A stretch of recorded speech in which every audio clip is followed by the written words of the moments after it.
3, 2, 1, go.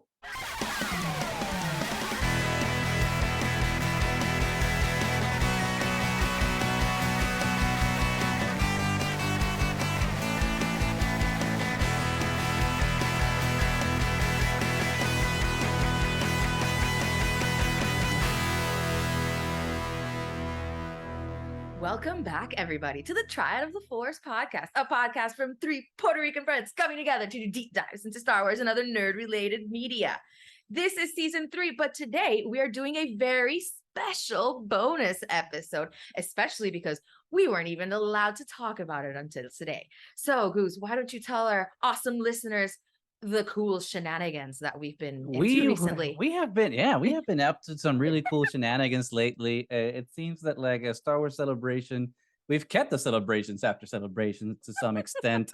If you've been listening to us for a while, obviously you knew that we were luckily selected to offer to like share the stage with other podcasters at the podcasting stage at Star Wars Celebration. And after that, we've had some good luck in the world of Star Wars and podcasting, and we've been able to talk to a couple of cool people, including like Marise Alvarez, who played Niche Horn in Obi-Wan Kenobi, and then thanks to Lucasfilm, we were able to talk to the director and executive producer and writer for Star Wars, the Lego Star Wars Summer Vacation Special, which was amazing. But recently, we were actually able to join the press junket roundtable for this little show that's coming out on Disney Plus that some of you may or may not have heard about, but Andor, that is correct. Triad of the Force was at the press junket for Andor, talking to a couple of the celebrity stars that were there, which was amazing.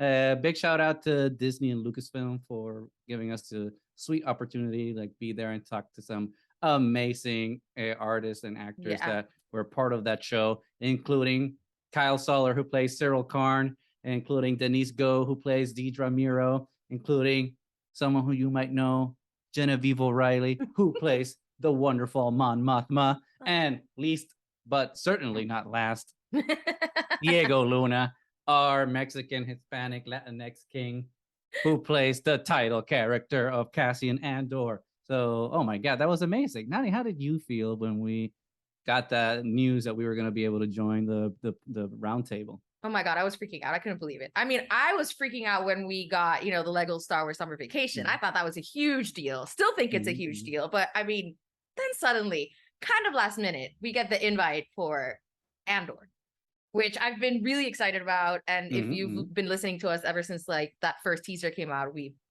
been slightly obsessed with the whole thing when we get this notification. And the crazy thing is when this happened, I mean, I was in the middle of COVID that I got. I was super sick. A little sick. Yeah. Like super sick. Everybody out there get the booster. It really helps. But I was still really sick. And that news kind of revived me. I was like, I don't care how much like medicine I have to take or whatever. I am joining that.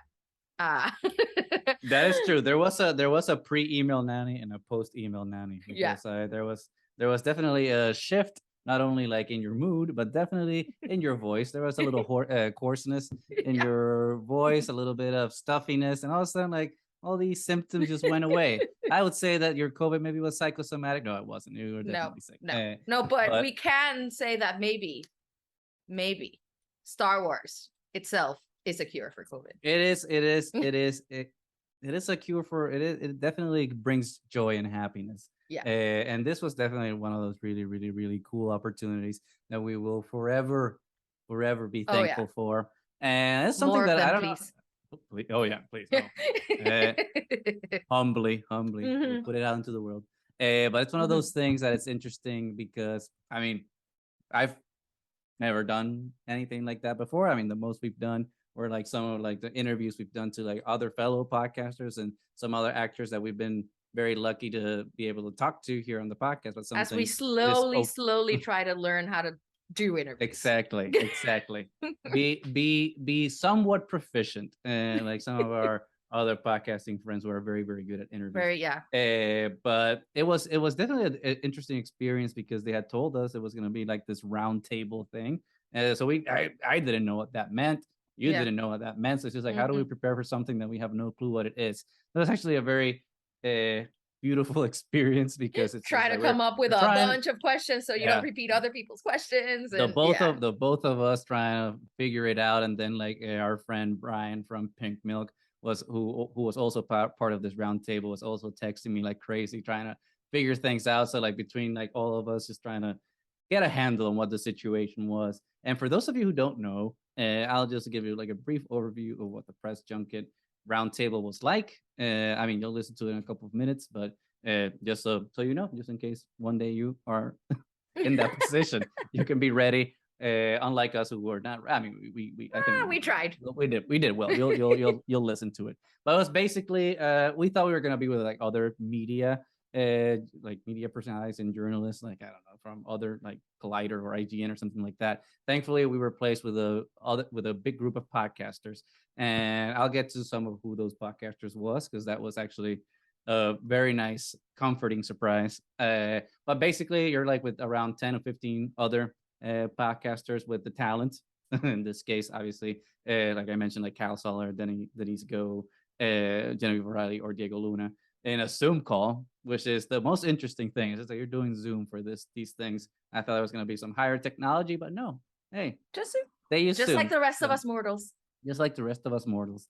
But then you're only allowed one question and no follow-up questions. And obviously you just keep going through, and that's where the clincher starts.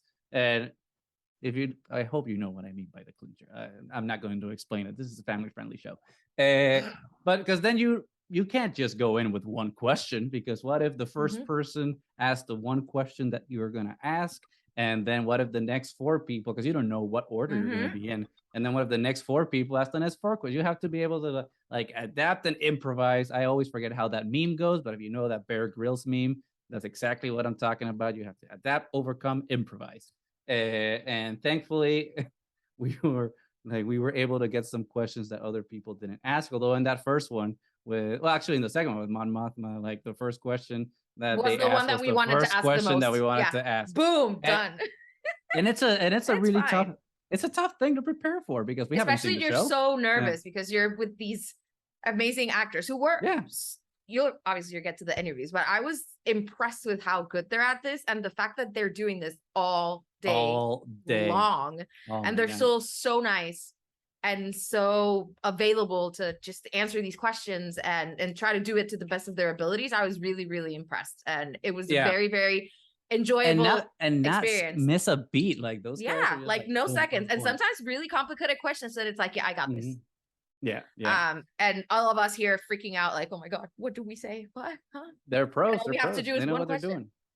And that was a tough part. Like, how do you ask questions about a show that hasn't come out and we haven't seen, and you can't spoil anything? And hard. So it was definitely difficult, but definitely fun, because it was an incredible experience.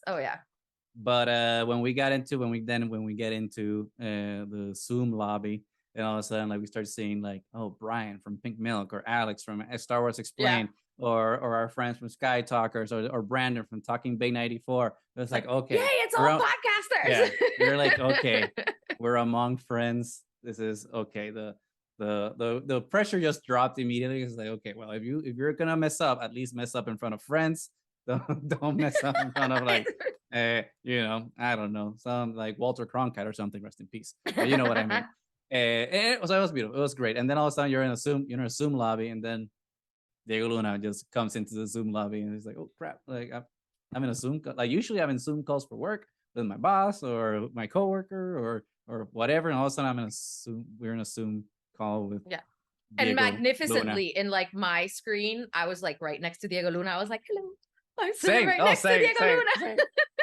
And mine I was as well. So I thought that was and then I said, okay, I think everyone was next. I think it maybe happened to everybody, but it's everyone feels magical. special. It was magical, and hopefully, I mean, as I mentioned before, we only got one question per actor. So watch out for the question. We're usually somewhere around the middle of the interviews, but we got the chance to do it in every interview. We were very lucky to be able to ask a question in every single round, because we had some friends that were not as lucky, unfortunately, which I thought was kind of crappy on the organizers' part. But yeah, it was extremely a lot of fun, and it's something that we really hope that you guys will enjoy listening to, and hopefully before this show now comes out in less than a month now, you'll get some little nuggets of information there Mhm. to kind Get a of get little bit even more more excited about it. Yeah. So, I mean, I know I'm more excited. I don't know about you now. Oh yeah, I'm definitely more excited. You can tell that a lot of love went to the production of this show. So I think it's gonna be something really, really, really entertaining and deep, and a roar side of Star Wars. Definitely. So I But think without further ado, here we go. Here's the let's listen. interviews. You don't want to listen to us. You don't want to listen to all these Star Wars stars. So here we go. Let's do the interviews. Enjoy. Thank you so much. Hi, Brandon Waynerdy from Talking Bay 94. Kyle and Denise, I would love to delve in a little bit into both of these characters, because they're obviously villains in Star Wars, but I don't think that they view themselves as the villains of their own story. How did you craft that character in your own mind as you went through it, and how did you really make sure that was coming across on screen? Well, Tony crafted a pretty well-rounded, three-dimensional characters first off, and so that made it kind of easy to understand that we're not in a world of Star Wars where it's goodies and baddies. It's kind of a deeper exploration of the light and shade in everyone, and therefore it's holding a mirror up to anyone watching. There but for the grace of whatever you believe in. Who knows, if you were in Dedra's situation, maybe you'd do exactly the same thing. I mean, who wouldn't torture a few people to get to where they need to get to? So yeah, I feel like Dedra thinks she's the hero of every story. Yeah, and I certainly think Syril believes he's the hero of his own journey. I remember speaking to Tony at the very beginning when he was fleshing out the arc of the character, and he was like, I don't really know where he ends up, I mean, is he good? Is he bad? I don't know. And so I decided to take that kind of conflict, that gray area, which exists all throughout Andor and exists really in Cassian, actually, which was, beautifully presented in Rogue One. It's a really human condition to question the entire time. Is this the right thing I should be doing?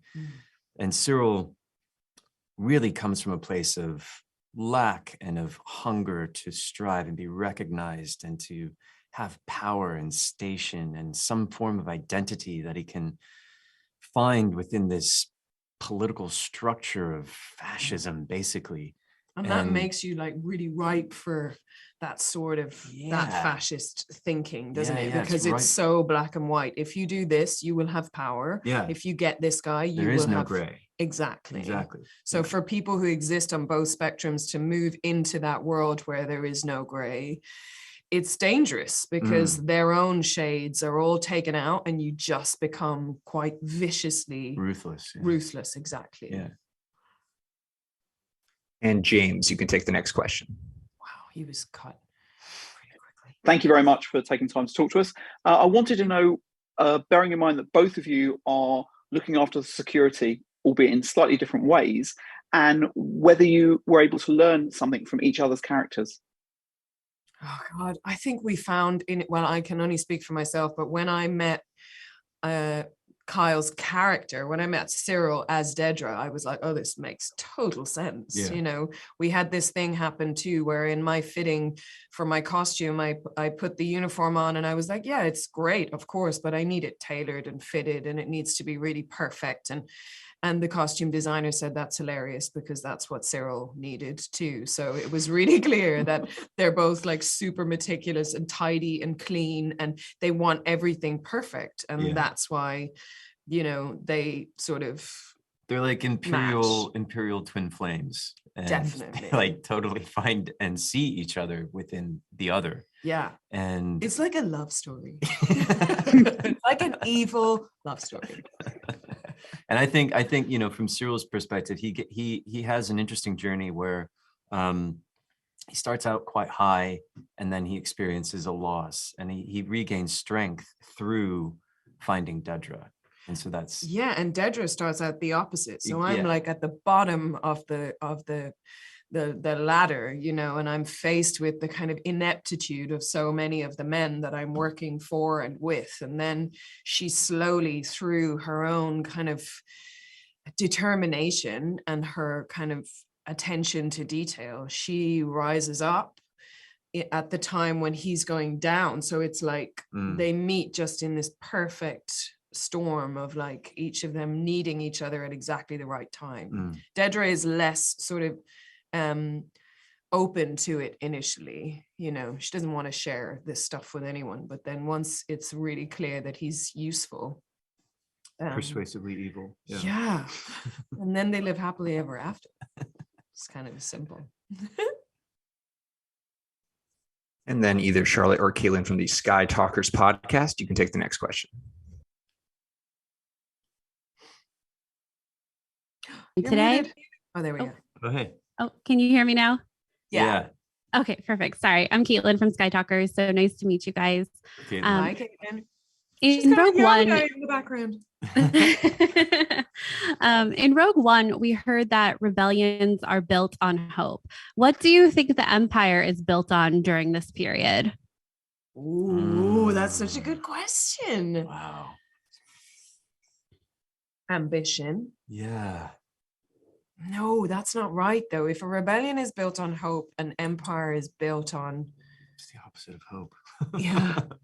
Fear and anger. Fear, yeah. Well, it's what Yoda says, isn't it? Fear leads to anger, anger leads to hate, hate leads to suffering. Yeah, like the empire is built on like resentment. Yeah, power, domination, you know. Yeah. They're looking to spread their tentacles as far as they can. And that's the really interesting thing about developing this backstory of Cassian is you find that we're getting into a new area of Star Wars, into the outer reaches where there's not much Imperial influence. And then, spoiler alert, here they come. Dun, dun, dun, dun, dun, dun. And Alex, you can take the next one. Hi, this is Alex from Star Wars Explained. Thank you both for doing this morning. Thanks, Kyle. Hi.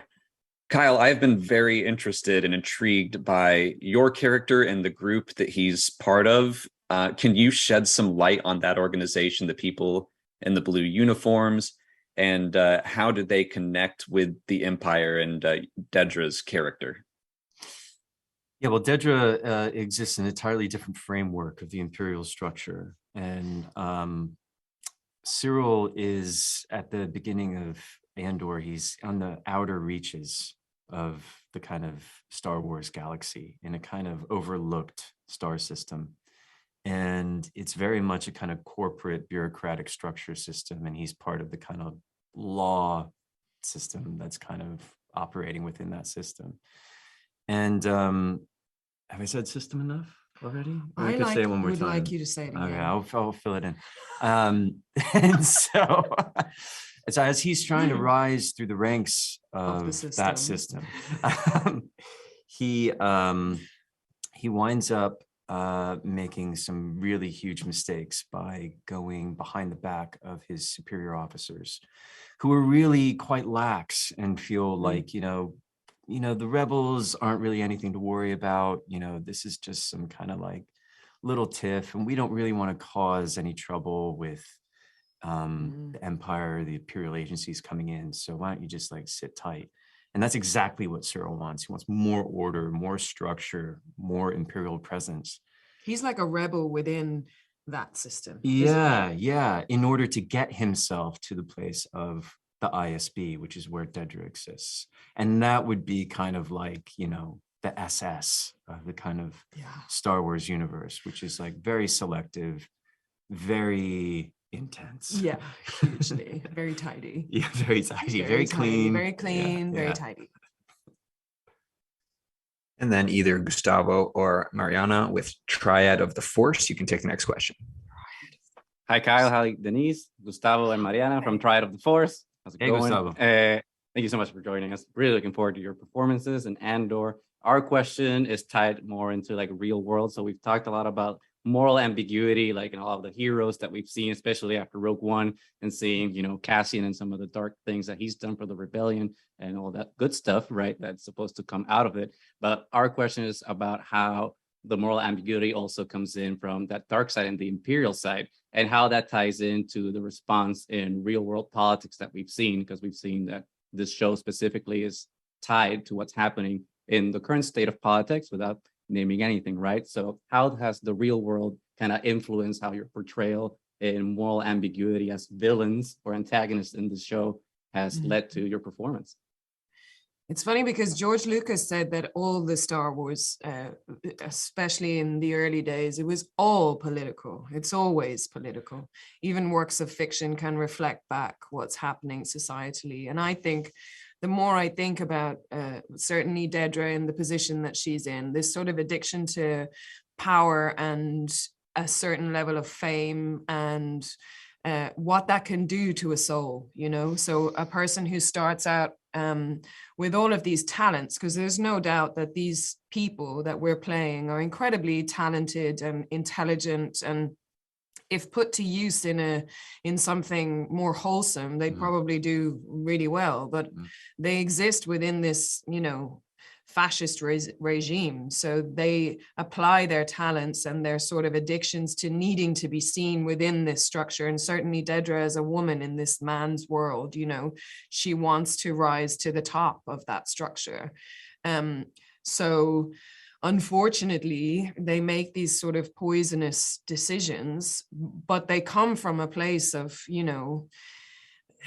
first of all, from a place of lack. So they're looking for their identities, I guess. And I think that is happening in our current climate and has happened throughout history. It's just now in our current climate, we have, social media and the ability to get seen and heard in ways that maybe we didn't when the very first Star Wars happened. But yeah, we're moving through the times, aren't we? And this is a very human exploration, a work of fiction for sure, but it's going to resonate in many ways. It's no surprise that it's resonated for almost 50 years, right? Because it's dealing with us and them, the people that have, the people that don't, the people that are in power, the people that have less power, and those that exist on the outer edges. Cassian, all of the characters that Tony has developed within Andor are all, in a way, outsiders trying to find their place, trying to become part of something, of a movement, of a cause. And they're staging their own rebellions within the things, right? Exactly. So we're in like the structure of the ISB and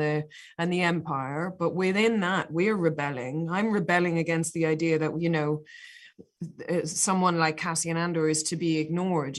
So she's staging a rebellion within the Empire structure, and so is Syril for sure. So there's like mini rebellions going on within the big rebellion that you think is just about good and evil. It's like, but within that there's all these colors too, and I think that's what makes kind of long form episodic shows like this that are able to explore all of that so interesting and so exciting, certainly to work on anyway. And then Sarah or Richard with Skywalking Through Neverland. You can take the next question. Right sons, you two. Whoa, hello. Hey, Hi. we are Richard. There's so much going on here. That's C-3PO in the background. Well my done. God, that's Yoda. It's like a Where's Waldo? Oh, Jesus. It's I'm going to amazing. be in there. Next year, there's going to be a Dedra in there somewhere. Oh, maybe there already in- is. We are from the Skywalking Through Neverland system. Got to get that one worked in there. System. Yeah, good. After just seeing the first 4 episodes, your characters are so well defined. Did you model your characters after either someone in the Star Wars universe or in history or from another film?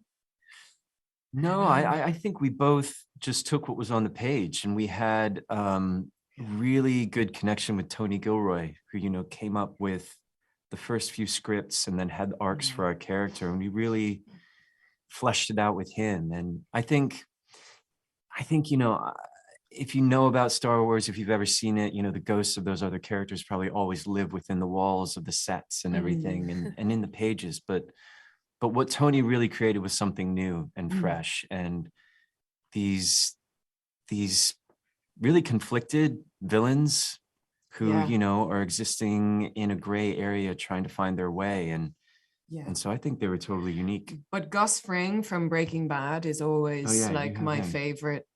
I don't know. There's just something about his meticulousness and his sort of complete detachment, and yet his ability to kind of perform in the real world. Like you see him in, the chicken place and talking to normal people, and then you see him go and prepare to murder someone. And so there was something very satisfying about a character like Gus Fring for me as Dedra. He definitely fit into our squad. I definitely think so. So I think I don't base Dedra on him, but he's in the tribe of villains that, for sure, that's somebody we would invite in to our home that we live in together now in, Disney villain world. Yeah.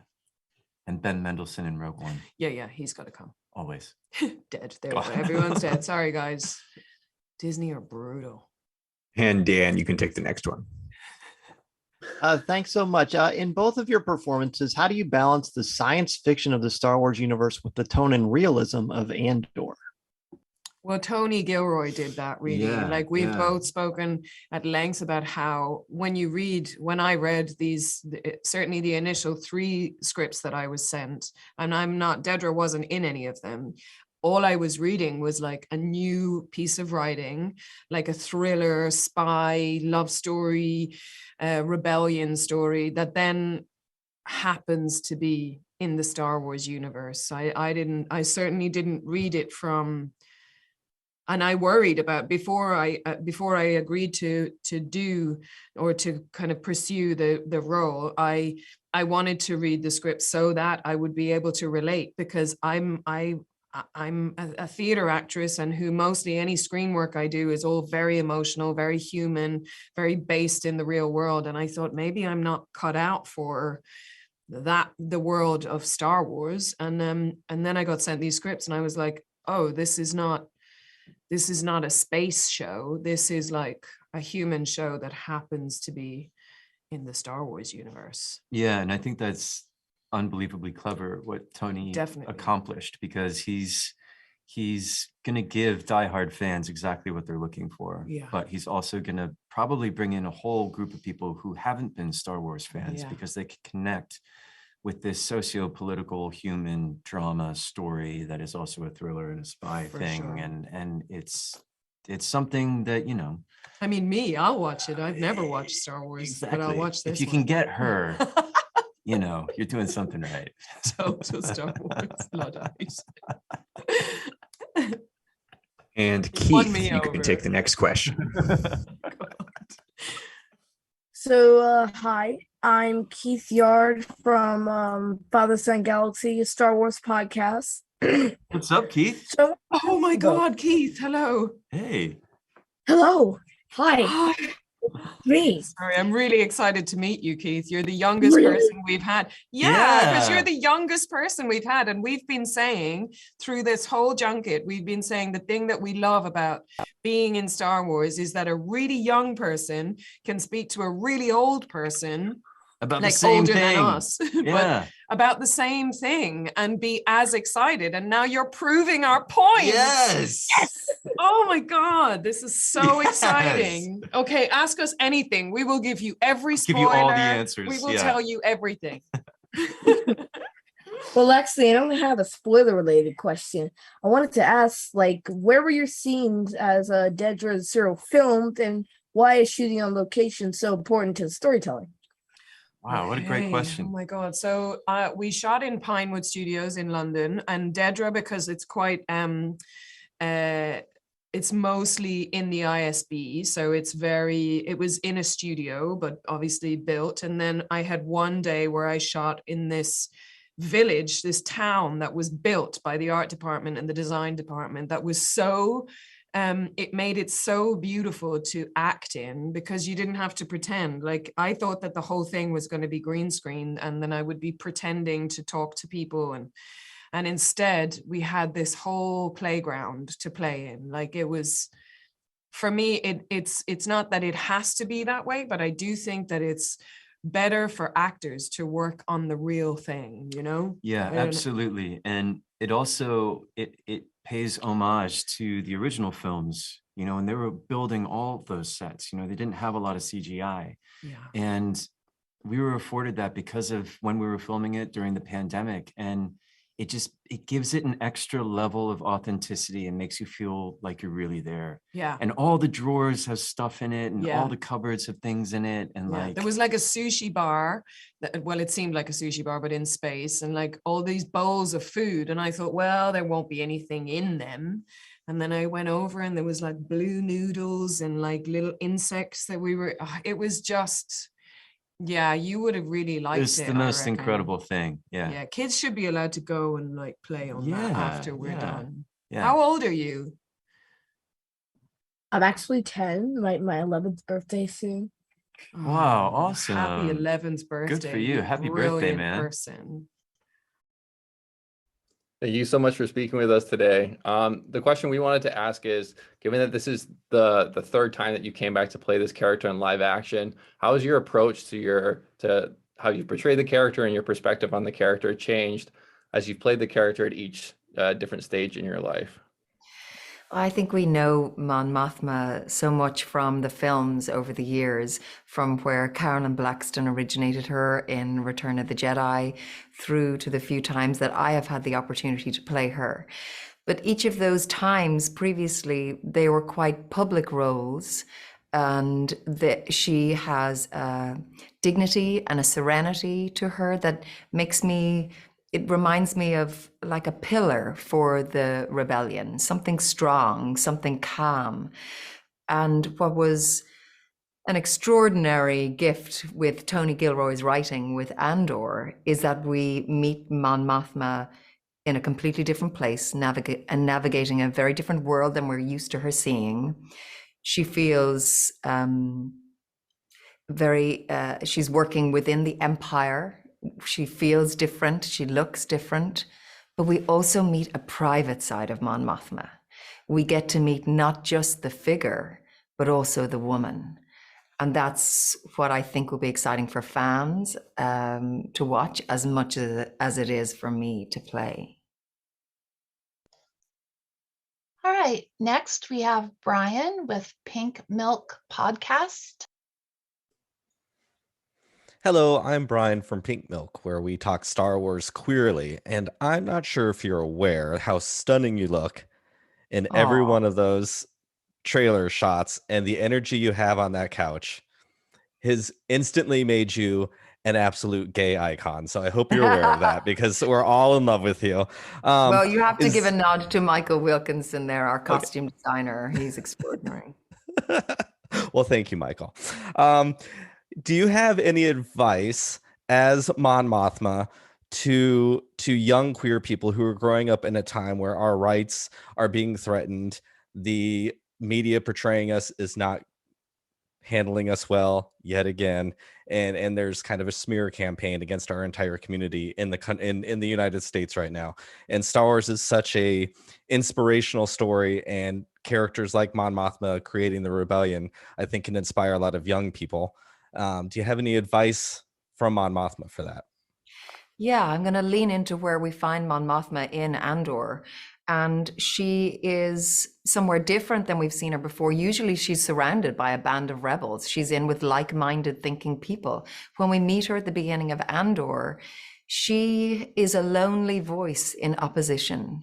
She is trying to have a voice in a space, in a workplace, in a world where everyone seems to be thinking differently to her, and they are oppressing her ideas. They are oppressing people.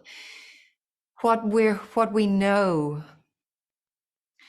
in Star Wars, and we know where we're going to go in Andor, is very different from where we start. Where we start, we have all these characters, both Mon Mothma and Cassian Andor, among others, who feel alone in their fight, who feel alone in their beliefs, in their ideas.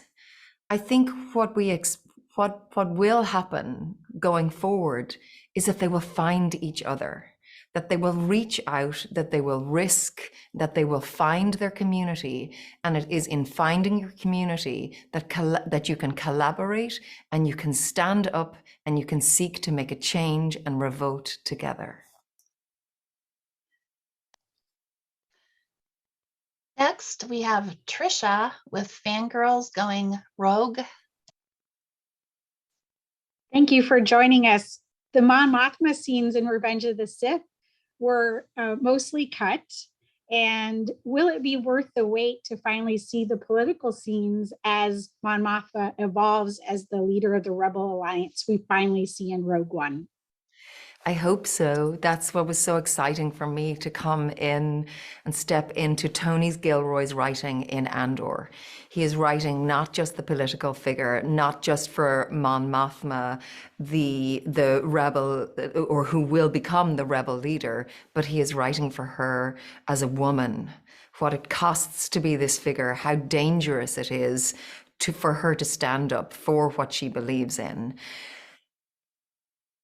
And I think we will, given the time and the narrative space that Tony and Disney are investing in her, I think it will be worthwhile. I think the wait is worthwhile, and I'm excited to have the opportunity to play it. Keith with Father Son Galaxy, a Star Wars podcast. Hi, so I'm Keith Yard from Father Side Galaxy. Hi, Keith. Hello. So I wanted to ask you about how, like you mentioned earlier, Mon Mothma was played by another actress in Return of the Jedi for a very brief few minutes in the movie. But when you got pitched to play the character, how was Mon Mothma described to you that made you want to be like, yeah, I want to play this role? That's a great question, Keith. I think when I was offered the role or to step into the shoes of Mon Mothma nearly 17 years ago now, when I was a young actor for the film Revenge of the Sith, it was really important for me to look at what George Lucas and Caroline Blaxton created originally for Return of the Jedi. And you're right, it was a very small scene, but it was a really important scene within the film. And I think the character of Mon Mothma has a lot of gravitas within the Star Wars world because of who she is as a woman, how she stands up with a quiet confidence, with a dignity and a serenity, with a calm leadership that the rebels need at that time and continue to need in each iteration that we see her. Brandon with Talking Bay 94. Hi, this is Brandon from Talking Bay 94. A real quick question, just because it's been mentioned how much you've been in Star Wars for almost 20 years now. How has that evolved for you? And how has it remained the same with Andor, going from big screen to animation and now live action television? Well, I think as an actor, I inhabit the role. That's my job. So whether that's television or animation with the voice or big screen, it's essentially the same job. I have to inhabit a character and bring her to life. I will say that I think Andor in particular is unashamedly, ambitiously cinematic in its scope and in its scale. So it felt like a piece of film that we were making every day. The designs, the set design, the costume design,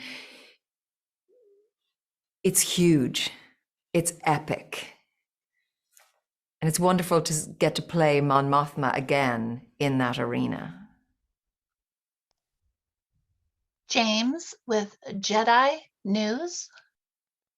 Hi there. I wanted to ask how you feel about portraying the same character over the last 17 years and how you feel the character has grown. It's a unique opportunity to get to play the same character at different times in her life relative to the different points in my life. And I feel I have grown with her. It's wonderful to have the opportunity at this moment to explore her as a woman, as a leader in a difficult time. I'm thrilled that I have the opportunity to do that now at this point in my life, where I have a history of not just this character behind me, but of other roles. And I can bring, I think, a texture to the development of this character that I wouldn't have been able to had I had an opportunity to do that 20 years ago. Charlotte and Caitlin from Sky Talkers podcast. Hi, Genevieve. I'm Charlotte from Sky Talkers. So great to talk with you today. From what we've seen of Mon Mothma in the show so far and before as well, she has an amazing eye for fashion. Can you talk a little bit about your wardrobe and how it may have informed your performance? I worked with our genius costume designer, Michael Wilkinson, very closely. He has a beautiful eye. And he worked with Francoise and Malin, and the three of them curated her outfits in a way that I haven't been able to experience before in film or television. Michael, Malin, and Francoise worked almost as if we were in an atelier for haute couture. They crafted and curated and created these beautiful, beautiful pieces of wardrobe that I never knew Mon Mothma would have had. It was a joy to be given the opportunity not only to wear those costumes and to feel different as Mon Mothma in them, but also to help craft them with Michael Wilkinson. And I'm looking forward to yourself and fans to seeing Mon Mothma in those pieces of work and seeing that labor of love on screen. Alex from Star Wars Explained. Hi, Genevieve. I am so excited to see the Imperial Senate in Andor. It's been kind of vague to Star Wars fans even since the original film. So how would Mon Mothma describe its inner workings in public? And then how might she describe it to a trusted friend behind closed doors? Ooh, I'll start with the fact that the Imperial Senate is vast and huge and exposing.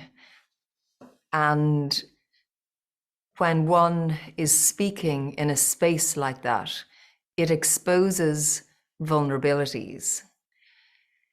It also exposes your passion. It forces you to steel yourself and have a voice in your beliefs. It can be alienating because it is so vast, because it represents such interplanetary structure. There will be voices aligned with mine, and there will be many voices opposed. I think the inner machinations of a space like that are difficult to navigate. And as a character, one has to be brave to step into them, to own your own voice and fight for what you believe in, even when you might fail. Gustavo and Mariana, Triad of the Force. Hi, Genevieve. It's Gustavo and Mariana with Triad of the Force. So happy to talk to you. Our question is, obviously we've seen Mon Mothma in Return of the Jedi, and in that movie, she's like this mythic leader of the rebellion. And then we see her portrayal in Revenge of the Sith, where there she's a more hopeful character that tries to reform the Republic from within, from the chaos that she sees might be looming. Obviously, the Republic fell, and we have the Empire now. So we have Mon Mothma in a different place right now in the series for Andor. So how do you take like those two moments of Mon Mothma's life from Revenge of the Sith and Return of the Jedi and kind of combine them to where she's at now? And how is it different from both moments in time? Well, really, in regard to the moments in time, the only moment in time that has happened before this story, before Andor, is Revenge of the Sith. We have yet to get to the Mon Mothma in Rogue One, and then eventually the Mon Mothma in Return of the Jedi. Obviously, they inform my portrayal of her because I know that they exist, and I want to pay homage not only to Caroline and the work that she did in Return of the Jedi, but also the work that Tony and Diego and I, among many others, did in Rogue One. The scenes that were shot in Revenge of the Sith didn't really make it to the final cut, but they still exist in deleted scenes. And they also live within inside me because I got to play them. And so they live in my cellular memory. But what's wonderful about Andor and where we find Mon Mothma in such a new space in Andor is that she can carry those hopes and those beliefs and that idealism that she had in Revenge of the Sith. But it can manifest in such a completely different reality when she has to continue to stand and fight against this wall of opposition as a woman in a working environment that is the Imperial Senate. Sarah and Richard with Skywalking Through Neverland. Good morning, Senator. We are Richard and Sarah from Skywalking Through Neverland. And our question is that we see, you mentioned that Mon Mothma had a private side. And, you know, we see here that we see her in her day-to-day life at home. She has a husband. So what is it about her personality that you thought was most important to portray in these scenes? And also, because you have so much experience playing Mon Mothma over 20 years, what have you brought from your life experience to these private scenes? It's wonderful to know the public woman, to know her serenity, to know her dignity, and to have the opportunity as an actor when she enters a private space to be able to let that go, to be able to take a cloak off. In fact, maybe in it, I'm not sure if I'm remembering correctly, but maybe in that first scene, you see me take off the Imperial medal. And I wanted to do that, to show that in life, sometimes we have to release ourselves from the robes we wear. And that was what we're reaching for with the different sides of Mon Mothma through Andor, to reassess who she is publicly when we see who she is privately.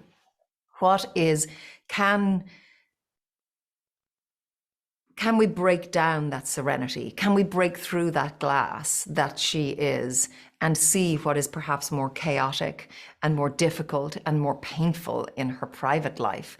And then how does that inform who the woman she is going forward? How much can that give texture to this public woman that we know going forward, if we know the pain or the cost in her private life that she has had to carry with her? And last question, Dan with Coffee with Kenobi. Hi, thanks so much. Talk about the amazing fellow actors that you work with and how you all work together to enhance one another's performance. In Andor, there is quite an extraordinary ensemble of brilliantly talented actors. Diego Luna, Adria Arjona, Denise Gough, Kyle Soller, Fiona Shaw. I'm not sure how many more I'm allowed to mention, but I'll start with those. They are the cream of acting talent both in this country and in yours. It's a joy to stand alongside actors of that caliber, to stretch each other, to push each other, to inspire each other with, you know yourself, with great fellowship around you, with everyone else reaching. You can only work better and achieve more. They're a special group of people, and I'm really excited for everyone to see the collective work that is the ensemble of Andor. Hi, Diego. This is Brandon from Talking Bay 94. So great to get to talk to you. You've mentioned before that you had a backstory, at least some semblance of an idea of what Cassian's, life had been before Rogue One when you portrayed him initially. How close does this show match to it in terms of both tone and theme, but also specifics? In terms of the specifics, not at all. Obviously, not at all, and gladly, because probably the story would have been boring if it was mine. And the writing of Tony Gilroy is amazing and complex and intense and interesting. But in essence, it's there. It's all there. I had to answer myself those questions of like, what is he? What does he mean when he says, like, I've been part of these fights since I was 6 years old? How come can he say that? I mean, what is he referring to? What is that dark past he talks about? What is that terrible stuff he did for the rebellion? All of that I had an answer for. And tonally and yeah, it does connect with Tony's ideas, but gladly, this is much more interesting, obviously. And the building of the backstory is so perfect, man. It is like every question has an answer. He writes such rich material, full of tiny layers that create a very complex structure. I really like his writing and his view on this show.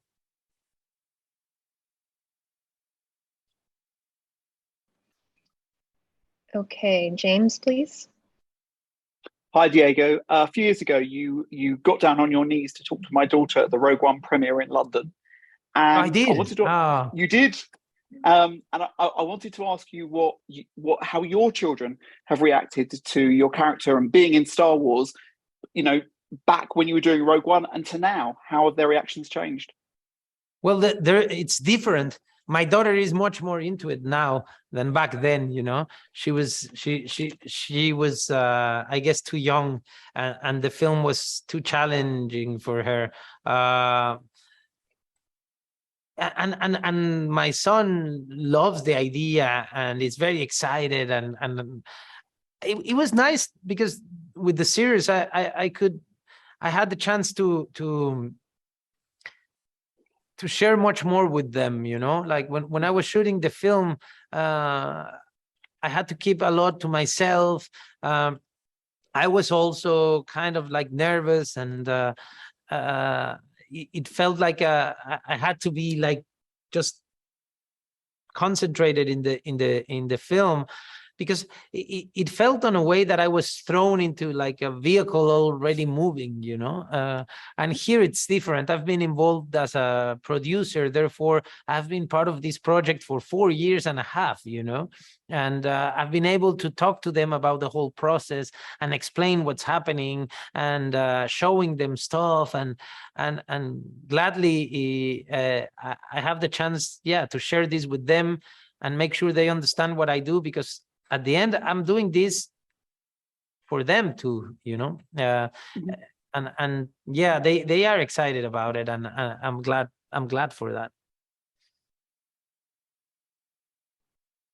Charlotte and Caitlin. Hi, Diego. My name is Caitlin from Sky Talkers. So great to talk to you today.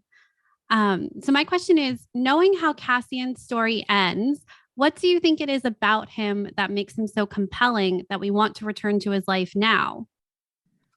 I think, well, first of all, that what he does, like the rest of the team in Rogue One, is something that not many do, that makes him being very like different and interesting and a character to celebrate. I think what that team is willing to do, to sacrifice themselves for a cause, it's something that makes them unique, I think. But what is interesting here is that we're gonna find out that he was really far away from being that person at the beginning, and that he in fact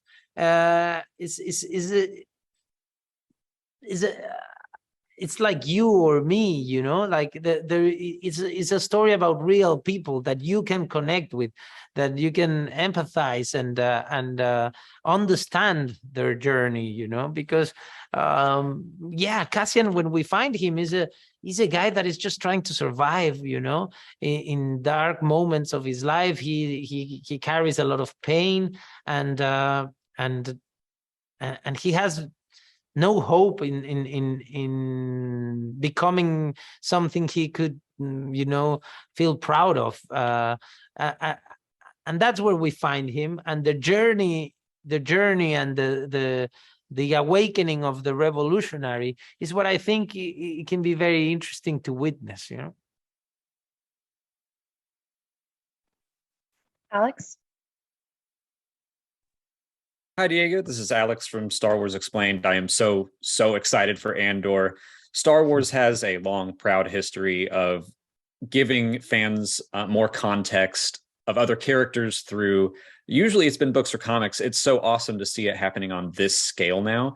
How do you anticipate fans viewing Rogue One or other Star Wars stories after watching Andor? I do think that you're gonna be able to watch Rogue One after seeing Andor with different eyes. You're gonna understand the characters in a different way, and you're gonna see stuff you were not seeing. It's quite interesting because Rogue One is pretty much about an event. You don't get to know much about the characters. You know a little about Jin, and that's it. But it's more about what they're capable of doing when they work together as a team. And now we're gonna tell you what needed to happen for someone to become that person. And I think you're gonna revisit Rogue One with different eyes. You're gonna understand what he's talking about, and what was the life of people in order to be willing to become part of change, to articulate something, to fight the empire, articulate something in a community, become part of a community that feels strong enough to fight the empire. I think this show is going to show you what their lives were like, how difficult it was to live, how little freedom you had, how marginalized society was, and also you're going to learn a lot about the people working for the empire, because this show also tells you those stories, and you will also get to know what their life is like, and you'll get to meet the people behind the uniforms, So I think it's going to be interesting for audiences to go back and watch Rogue One after.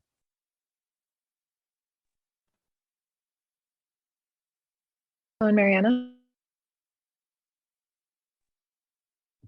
Saludos, Diego, Gustavo y Mariana from Puerto Rico and Triad of the Force. Muchas gracias, by the way, por ser voz de representación latina in Star Wars. We're very appreciative of you in that position. My mom says hi, by the way. She loves you in Havana Nights.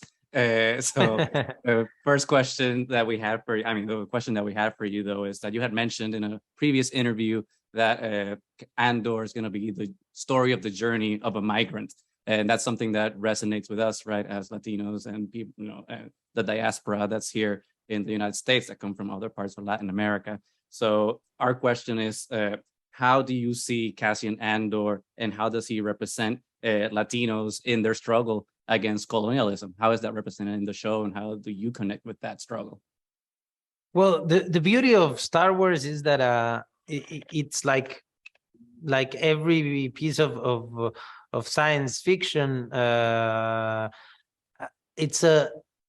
It's a great tool to make comments on the present and on reality. You know, by telling you, I'm gonna tell you a story about a galaxy far, far away.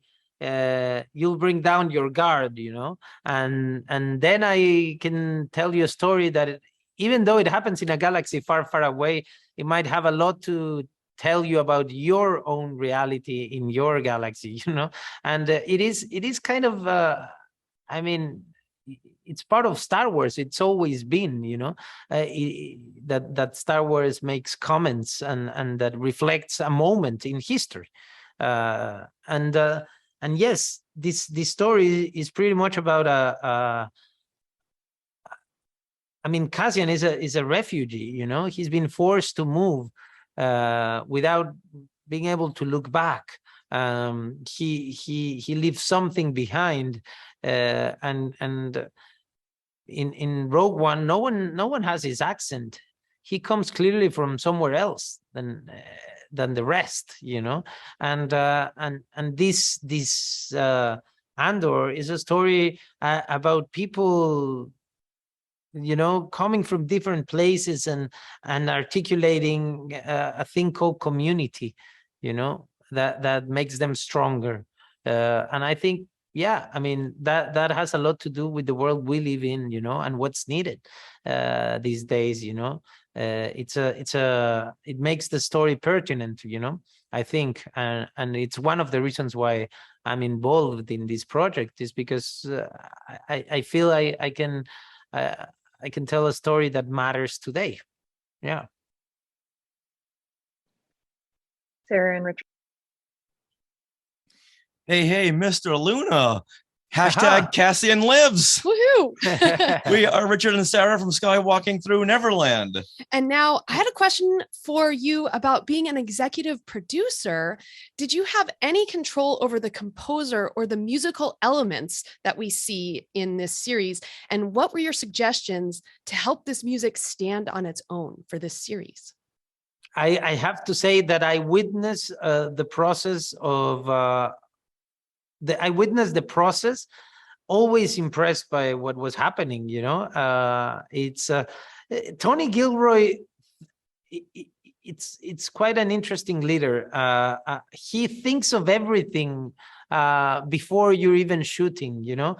I'll tell you a story.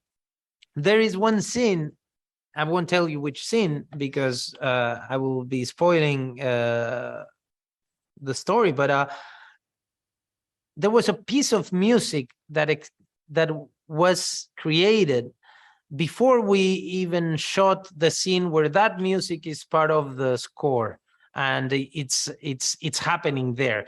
Like there is this piece of music that matters so much in an episode that it existed before we even like went on shooting. And I was on set playing a moment, like a scene where this music is going to be playing, you know, and I could hear the music when I was shooting, you know. I'm telling you this story because I think Tony writes, and when he writes, he has to know what the space of that he's writing for is, you know. It has to be designed already, you know, the space where the scene happens. He doesn't write like, well, this happens in the lobby of a hotel. No, he says this happens in the lobby of a hotel that is like this. And you can tell he had a drawing and he worked with the production designer before writing the scene on what space was the scene going to happen in, you know. Same thing with the music. I think he ambitions how things are going to sound before they're even shot, you know. And when he's writing, he has that in mind. It's quite amazing. So when you ask me about the music, I was I was just celebrating every step of the process, you know, because he's so much in control. And obviously we have like not a composer, we have the composer, you know. Ciao. Dan? Hey, Diego, hi, this thank. is- Oh, did you say Dan? I'm not sure. Yes. Oh, perfect. Good. Hello. Hello. Good to see you, my friend. Andor's this bold, new, mature direction in Star Wars storytelling. And I think we learned that in the first 10 minutes of the first episode. Can you talk about the shift in tone to a much more adult Star Wars story? Yeah, I don't know if I would say adult. I would say definitely complex. I would say darker and greedier. But I don't know if adult would be the word, because my son, I think it's going to be hooked to this, you know, and he's 14 years old. I think it's about what you look for in storytelling, you know, and I think there's audiences for everything, and this story it definitely touches on a more darker and grittier tone, close to a spy thriller, you know. It's a political thriller too. There's obviously there is moments of like big action and adventure, but it's also complex and it's more character driven, and we'll get to see those people relating, you know, and we'll be patient to witness the life of these characters. The long format allows you to do that, you know, to not to have to choose and stay in one mode, like to move around, to transit. And the show is ambitious in that way, you know, because it does try to go to places you're not expecting, you know, basically. George and Josh. Hi, thank you so much for being able to talk with everyone today. So we had a question commenting on something that Tony Gilroy had mentioned during Rogue One. He had talked about how the film wasn't set into place, and the version that fans were able to see it, the final cut, was very different from the kind of original conception of the project. Was anything similar like that occurring with Andor? How different is the product that you know, we've had the opportunity to watch now compared to maybe some of the original vision for the series? I mean, I don't know. It's I don't think much. But there is something that happens, and it's the nature of collaboration, you know. It's like there's an idea, but then a producer comes in, you know, like Sana, and her perspective matters, and then suddenly that shapes the project in a different way.